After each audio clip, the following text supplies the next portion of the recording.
നമസ്കാരം കൂട്ടുകാരെ, ആദ്യസ് family YouTube ചാനലിലേക്ക് എല്ലാവർക്കും സ്വാഗതം. ഞാൻ നിങ്ങളുടെ രശ്മി.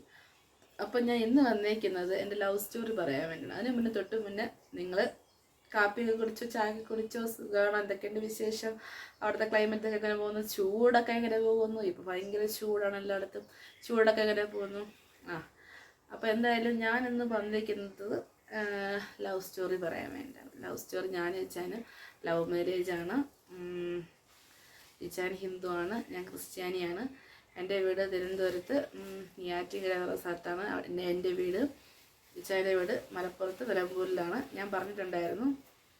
ഞങ്ങൾ പരിചയപ്പെടുന്നത്, എനിക്ക് ഫോൺ ഉണ്ടായിരുന്ന സമയത്ത്, ഇപ്പോഴൊന്നുമല്ല, 2019 എനിക്ക് ഫോൺ ഉണ്ടായിരുന്നു. ആ സമയത്ത് ഫസ്റ്റ് ഫോൺ കിട്ടിയ സമയത്ത് എൻ്റെ ഒരു ക്യൂരിയോസിറ്റി കൊണ്ട് ഞാൻ ഫോണിൽ ഫേസ്ബുക്ക് സ്റ്റാർട്ട് ചെയ്തായിരുന്നു.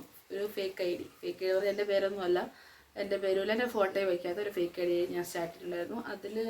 അത് വെച്ചിട്ട് ഞാനൊരു ഫേസ്ബുക്കിൽ ഞാനൊരു ഗ്രൂപ്പിലോട്ട് ചേർന്നായിരുന്നു. ഞാൻ അങ്ങോട്ട് റിക്വസ്റ്റ് കൊടുത്ത് ആഡ് ചെയ്തിരുന്നു. ഒരു വാത്സല്യം എന്ന് പറഞ്ഞ ഗ്രൂപ്പിലോട്ട് ഞാൻ ചേർന്നിരുന്നു. ആ ഗ്രൂപ്പിൽ ഞാൻ ഏകദേശം 2 വർഷത്തോളം ആക്റ്റീവായിരുന്നു. ഞാൻ ഒരു പെൺകുട്ടിയാണെന്ന് അവിടെയുള്ള ആർക്കും അറിയില്ലായിരുന്നു. അങ്ങനെ എന്ന സമയത്ത് പുതിയ മെമ്പറായിട്ട് കടന്നതാണ് ഈ ചാനത്ത് കടന്നു തരികയും, അപ്പോൾ പഴയ മെമ്പേഴ്സ് എല്ലാവരും കൂടെ റാഗിങ് ചെയ്യുന്നതുകൊണ്ട്, റാഗിങ് ഒക്കെ ഉണ്ട്, കമൻറ്റ് ഇട്ട് റാഗിങ്ങാണ്, കൂടുതൽ സ്റ്റിക്കേഴ്സ് കമൻറ്റ്, അങ്ങനെ കമൻറ്റ് ഇട്ട് റാഗ് ചെയ്യുന്ന സമയത്ത് ഞാനും കൂടുതൽ പരിചയപ്പെടുകയും ആ ടൈമിൽ. അത് കഴിഞ്ഞ് കുറച്ച് കാലം കഴിഞ്ഞ ശേഷം ആ ഗ്രൂപ്പിൽ കുറച്ച് പ്രശ്നം ഉണ്ടാവുകയും, ഇവരും ഇച്ചായനും ആ ഗ്രൂപ്പിലെ മെമ്പേഴ്സ് അഡ്മിൻസും തമ്മിൽ പ്രശ്നം ഉണ്ടാവുകയും, ആ പ്രശ്നം ഒത്തീർപ്പാക്കാൻ വേണ്ടി പോയി ഞാൻ മെസ്സേജ് ഇൻബോക്സിൽ പോയിട്ട് ഒത്തീർപ്പാക്കാട്ട് പോയി ഞങ്ങൾ നമ്മൾ ഫ്രണ്ട്സ് ആവുകയും, പിന്നെ അതിനുശേഷം കുറച്ച് നല്ല ഫ്രണ്ട്സ് ആയിരിക്കുകയും, പിന്നെ എന്നെപ്പറ്റി ഞാൻ ഈ ചായടുത്ത് പറയുകയൊക്കെ ചെയ്തിട്ടുണ്ടായിരുന്നു ഞാൻ പെണ്ണാണെന്നും.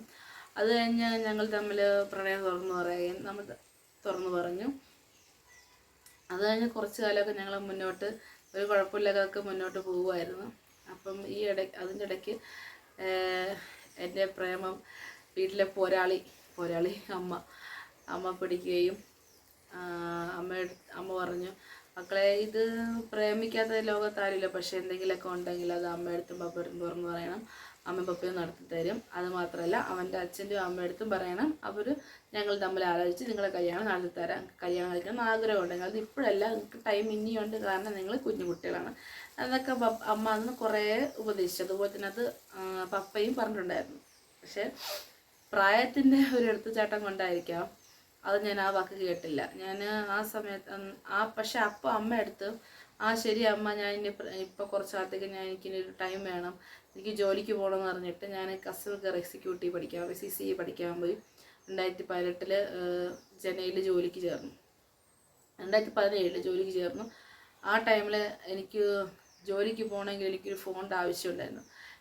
എൻ്റെ പഴയ ഫോണും പൊട്ടിപ്പോയി. അപ്പം ഫോണിൻ്റെ ആവശ്യം കൊണ്ട് അമ്മ എനിക്ക് ഫോൺ ശരിയാക്കി തന്നു. ആ പഴയ പൊട്ടിപ്പോയ ഫോൺ ശരിയാക്കി തന്നു.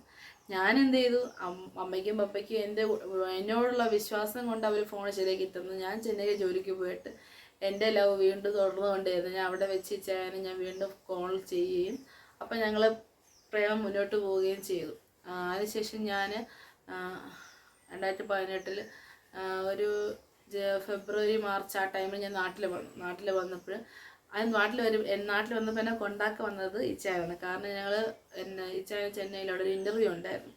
അപ്പോൾ ഇൻ്റർവ്യൂവിന് വന്നപ്പം എന്നെ കാണാനായിട്ട് അവിടെ വന്നായിരുന്നു. അപ്പോൾ എനിക്ക് എന്തായാലും ലീവിന് എനിക്ക് നാട്ടിൽ വരേണ്ട ആവശ്യമുണ്ടായിരുന്നു. അപ്പോൾ എനിക്ക് എൻ്റെ കൂടെ വരാൻ ഒരാളില്ലാത്തതുകൊണ്ട് തന്നെ ഞാൻ ഇച്ചാനടുത്ത് പറഞ്ഞു, എനിക്ക് എൻ്റെ കൂടെ ഒന്ന് നാട്ടിൽ എന്നെ കൊണ്ടുവന്നാക്കാമോ എന്ന് ഞാൻ ചോദിച്ചിരുന്നു. എൻ്റെ ഫ്രണ്ടുണ്ട്, എന്തിനും പോകുന്നതിന് ഞങ്ങൾക്കൊരു ബെസ്റ്റ് ഫ്രണ്ട് ഉണ്ട്, ദീപു എന്നാണ് അവൻ്റെ പേര്. അവനുണ്ടായിരുന്നു. എന്നാലും ഒരു ധൈര്യത്തിന് ഇച്ചാനടുത്ത് പറഞ്ഞു. അങ്ങനെ ഞങ്ങൾ രണ്ടാളെയും കൊണ്ടാക്കാൻ വേണ്ടി തിരുവനന്തപുരത്തോട്ട് ഞങ്ങളെ കൊണ്ടാക്കി ഇച്ചാനാണ്. അങ്ങനെ കൊണ്ടാക്കി പോയതിന് ശേഷം പിന്നെ കുറച്ച് ദിവസങ്ങൾ, ഒരു 2-3 ആഴ്ച കഴിഞ്ഞിട്ട് പപ്പ വരുന്നതിനെ കുറിച്ച് അമ്മ ഇങ്ങനെ പറയുണ്ടായി. പപ്പ വരുന്നെന്ന് പറഞ്ഞപ്പോൾ നെഞ്ചിൻ്റെ അകത്തൊരു ഇടിപ്പായിരുന്നു. അയ്യോ, എന്തൊക്കെ ആയിരിക്കും വന്നു കഴിഞ്ഞാൽ എന്നെ അടിക്കുമോ ഇടിക്കുമോ? പപ്പ അങ്ങനത്തെ ആൾ അടിക്കും, ഏതപ്പന്മാരടിക്കും. പക്ഷെ എന്നാലും പപ്പ അങ്ങനെ ഉപദ്രവകാരിയൊന്നുമല്ല. എന്നാലും എൻ്റെ ഒരു ടെൻഷൻ, എന്തെങ്കിലും സംഭവിക്കുമോ, അവിടെ എന്തെങ്കിലും വാക്കുതർക്കങ്ങൾ ഉണ്ടാവുമോ എന്നൊക്കെ ടെൻഷൻ കൊണ്ട് ഞാൻ ഇച്ചാനടുത്ത് പറഞ്ഞു, എന്താ നമ്മളിപ്പോൾ ചെയ്യാന്ന് പറഞ്ഞു. അപ്പോൾ ഇച്ചാനെ കുറച്ച് ഫ്രണ്ട്സും ഇച്ചാനും കൂടെ ചേർത്ത് പറഞ്ഞു, നിങ്ങളൊരു കാര്യം ചെയ്യും, നീ ഇറങ്ങി വാ എന്നിങ്ങനെ പറഞ്ഞു.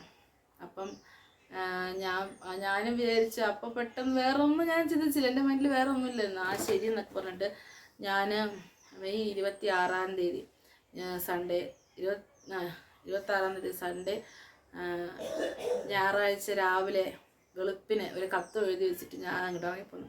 വീട്ടിൽ അന്ന് അമ്മയും അനുജനില്ല, എന്നാൽ അമ്മയും ചേച്ചിയും ഉണ്ടായിരുന്നു. ഇവരൊക്കെ ഉറക്കമായിരുന്നു. ആ സമയത്ത് ഞാൻ ഇറങ്ങിപ്പോന്നു. പിന്നത്തേല് അവർ എണീറ്റ് രാവിലെ എണീറ്റ് കത്ത് കണ്ട്. പിന്നെ അവർ മോള് കാരണം ഇച്ചാനെ അവർ നേരിട്ട് കണ്ടിട്ടില്ല, ഫേസ്ബുക്ക് പ്രേമമാണ്. അതിൻ്റെ ഇതൊക്കെ ടെൻഷൻ കൊണ്ട് അവർ മിസ്സിങ് കേസ് കൊടുത്തായിരുന്നു. ഞാനിവിടെ എന്നിട്ട് ഇച്ചാൻ എന്നെ കൊണ്ടുവരാൻ വേണ്ടി വന്നു, ഏരിയയിൽ വന്നു. ഞങ്ങളിവിടെ നേരെ വന്നത് ഇച്ചായൻ്റെ ഒരു റിലേറ്റീവിൻ്റെ വീട്ടിലാണ്, വലിയച്ഛൻ്റെ വീട്ടിലായിരുന്നു. അവിടെ ഞാൻ കുറച്ച് ദിവസം നിന്നു. അപ്പോൾ അന്ന് വന്നപ്പോൾ തന്നെ ഇവിടുത്തെ മെമ്പറൊക്കെ പറഞ്ഞു, നിങ്ങൾ വന്നത് നിങ്ങൾ എന്തായാലും അവിടെ കേസ് കൊടുക്കാതിരിക്കത്തില്ല, നിങ്ങൾ ഇവിടുത്തെ സ്റ്റേഷനിൽ പോകണം, ഹാജരാകണമെന്ന് പറഞ്ഞു.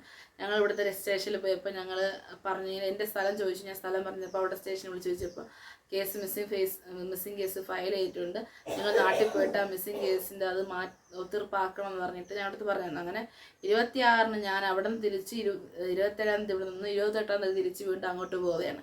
അവിടെ പോയി സ്റ്റേഷൻ്റെ ഫ്രണ്ടിൽ ചെന്നപ്പോഴത്തേനും അവിടെ അമ്മയും അമ്മയുടെ അനുജനും പിന്നെ ചേച്ചിയും ഉണ്ടായിരുന്നു. അവർ 3 ഉണ്ടായിരുന്നു. എനിക്ക് എന്തൊക്കെയോ ടെൻഷൻ, എന്തൊക്കെയോ ഒരു ഭയം, പേടി, വിറയൽ, നാണക്കേട് എന്തൊക്കെയോ കൊണ്ട് ഞാൻ അവരെ മുഖത്ത് നോക്കിയിട്ടില്ല. അതാത്ത കാര്യം, എൻ്റെ ഭാഗത്ത് തെറ്റുണ്ട്, ഞാൻ അവരെ മുഖത്ത് നോക്കിയില്ല. ആ ഒരു സങ്കടം കൊണ്ട് തന്നെ അമ്മ നല്ലോണം കരയാനുണ്ടായിരുന്നു. എല്ലാവരും പറഞ്ഞു അമ്മ കരയണം. എനിക്ക് ടെൻഷൻ, എനിക്ക് എന്തോ ചെയ്യേണ്ടതെന്ന് സത്യം പറഞ്ഞാൽ എനിക്ക് അറിഞ്ഞുകൂടാ. അപ്പം ഓരോരുത്തർ പറഞ്ഞിരുന്നു, നീ ഇനി ഇറങ്ങി വന്നത്, നീ ഇനി തിരിച്ച് വീട്ടിൽ പോയി കഴിഞ്ഞാൽ അജിത്തിൻ്റെ ഗതി എന്താവും, അവനെന്തെങ്കിലും സങ്കടം വരൂലേ എന്നൊക്കെ പറഞ്ഞിട്ടൊക്കെ എൻ്റെ മനസ്സിലൊക്കെ ചിന്തിക്കുന്നുണ്ടായിരുന്നു. അപ്പോൾ അതുകൊണ്ട് തന്നെ അവിടെ സ്റ്റേഷനിൽ വെച്ചിട്ട് സാറുമാർ ആരുടെ കൂടെ പോകണമെന്ന് ചോദിച്ചപ്പോൾ ഞാൻ ഇച്ചാൻ്റെ കൂടെ വരണമെന്നാണ് ഞാൻ പറഞ്ഞത്. അങ്ങനെ എന്തായാലും എൻ്റെ അമ്മയും അങ്കിളും ചേച്ചിയൊക്കെ അവിടെ ഉണ്ടായിരുന്നു. അവിടെ നിന്നൊന്നും യാത്ര പറയാതെ മിണ്ടാതെ ഞാൻ ഇങ്ങോട്ട് പോരുകയാണ് ചെയ്തത്. ഇവിടെ വന്നു മെയ് 28 വന്ന ശേഷം ഞാൻ കുറച്ച് നാൾ ഇച്ചാൻ്റെ വലിച്ചിൻ്റെ വീട്ടിൽ നിന്നും ജൂൺ 11-നായിരുന്നു ഞങ്ങളുടെ വിവാഹം. വാണിയമ്പലം പാറമേലുള്ള ക്ഷേത്രത്തിൽ വെച്ചിട്ടായിരുന്നു ഞങ്ങളുടെ വിവാഹം. ഈ മിസ്സിങ് കേസ് പപ്പ പറഞ്ഞിട്ട് പപ്പയ്ക്ക് വളരെ ടെൻഷനായി. ആ സമയത്ത് പപ്പ ആരുമായിട്ട് ഞാൻ കോണ്ടാക്റ്റ് അധികം ഇല്ലായിരുന്നു.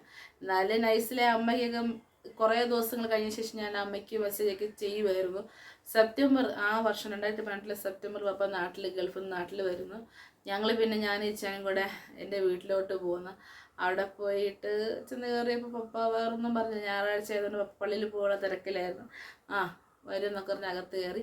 പിന്നെ അവിടെ വെച്ചാൽ ഞങ്ങളുടെ മാരേജ് രജിസ്റ്റർ ചെയ്തു. കാരണം മാരേജ് രജിസ്റ്റർ ചെയ്തിട്ടില്ലായിരുന്നു, ഇവിടെ അമ്പലത്തിൽ വെച്ചിട്ടായിരുന്നു വിവാഹം. അപ്പോൾ മാരേജ് രജിസ്റ്റർ ചെയ്തു. പിന്നെ ഇവിടുത്തെ അവസ്ഥ എന്ന് പറഞ്ഞാൽ ഇവിടെയും അമ്മ പറയുന്നുണ്ടായിരുന്നു, തുറന്നു പറഞ്ഞിരുന്നെങ്കിൽ നമ്മൾ തമ്മിൽ വീട്ടുകാരാലോചിച്ച് നടത്തി തരുമായിരുന്നില്ലേ എന്നൊക്കെ പറഞ്ഞിട്ടുണ്ടായിരുന്നു. ഇവരും അങ്ങനെ ഭയങ്കര എന്താ പറയുക ഗുണ്ടകളൊന്നുമല്ല, അവർ നടത്തി തരുമായിരുന്നു. പക്ഷെ ഞങ്ങളുടെ ഒരു എടുത്ത് ചാട്ടം പ്രായത്തിൻ്റെ പക്വതയില്ലായ്മ അതുകൊണ്ടായിരിക്കാം നമ്മളെടുത്ത് ചാടി. എന്തായാലും കല്യാണമൊക്കെ കഴിഞ്ഞു. പിന്നെ വീട്ടുകാരൊക്കെ ഒരുമിച്ചു. ഇപ്പോൾ വേറെ കുഴപ്പങ്ങളില്ലാതെ പ്രശ്നങ്ങളില്ല എന്നല്ല, എല്ലാ ഭാര്യ ഭർത്താക്കന്മാരുള്ളതുപോലെ തന്നെ അടിയും പിടിയും വഴക്കും സ്നേഹവും സ്നേഹപ്രകടനങ്ങളും എല്ലാം ഉണ്ട്. എന്നാലും കുഴപ്പമൊന്നുമില്ലാതെ മുന്നോട്ട് പോകുന്നു. ഇപ്പോൾ ഏകദേശം 8 വർഷമാകാൻ പോകുന്നു. ജൂൺ 11 8 വർഷമാകും. അപ്പോൾ ഇതാണ് ഞങ്ങളുടെ ലവ് സ്റ്റോറി. അപ്പോൾ ലവ് സ്റ്റോറി ഇഷ്ടപ്പെട്ടവരൊക്കെ ഒന്ന് ലൈക്ക് ചെയ്യണം, കമൻറ്റ് ചെയ്യണം കേട്ടോ. അപ്പോൾ ഇനി ഈ വീഡിയോ കാണുന്നവർ സബ്സ്ക്രൈബ് ചെയ്യാത്തവരുണ്ട്, സബ്സ്ക്രൈബ് ചെയ്യണം, സപ്പോർട്ട് ചെയ്യണം. ഞാനിനി വീണ്ടും കുറേ വീഡിയോസ് ഇടുന്നതായിരിക്കും. അങ്ങനെ ശരി എന്നാൽ ഓക്കെ, ബൈ.